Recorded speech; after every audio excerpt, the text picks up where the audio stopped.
My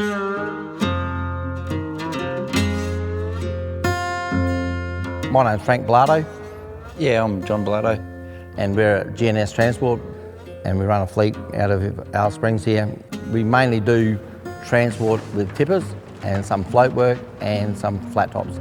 And we specialise in going out to remote areas of Australia. So there's three of us boys, Blardo brothers, Robert, John and myself. Robert's in WA, he's probably the quieter one out of all three of us. And John's the serious one, and he makes all the big decisions. And I tend to have a lot lighter look at life. Rob runs the quarry and the trucks over in Headland, and then Frank and I run the Alice Springs operation.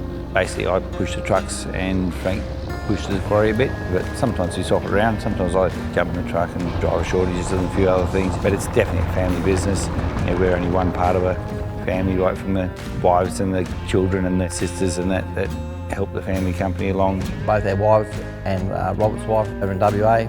Our sister's helping us too, and my son Ryan, he was a fitter with us. He's actually at the CJD, the Kenworth dealer now, as workshop manager, but we trained him up. I mean, our old man was in transport, certainly very proud of our heritage, Our father was a new Australian in Australia, and they didn't get the easiest life after the Second World War coming here, and they were certainly not scared of hard work. Any of those people that came to Australia, they'd seen hard times, and I mean, I'm sure he taught us a good work ethic, but then he had to pass away pretty early in life, and we all got together after he passed away, and it's extremely strong family company, and having these Kenworths as part of that,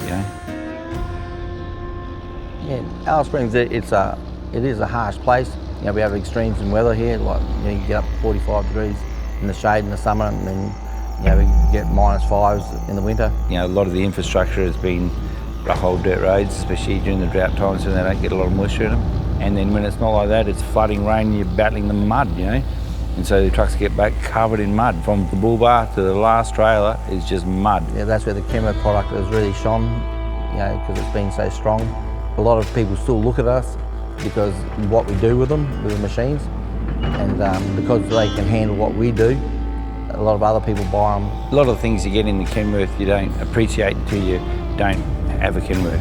And we can talk to the people manufacturing, and so the product has got better and better over the years. And I think we've made it a better product with the modifications that we've helped along the way. And the other thing with the Kenworths is, it's a lonely old existence out on the Tanami there in the nights there, and people always wonder why we wash the trucks and clean them to the best of our ability and get them over the pit. And sometimes you'll go past someone pruning a rose bush in the front of their yard, and go past the next place and there's a bloke polishing his Harley wheels, and you think, well, what's driving that? It's just our family pride and trying to instill that pride on our drivers. That pride is a huge part of our business.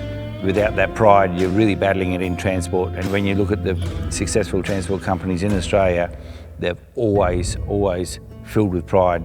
Recently we were nominated to be and called Kenworth Legends this year.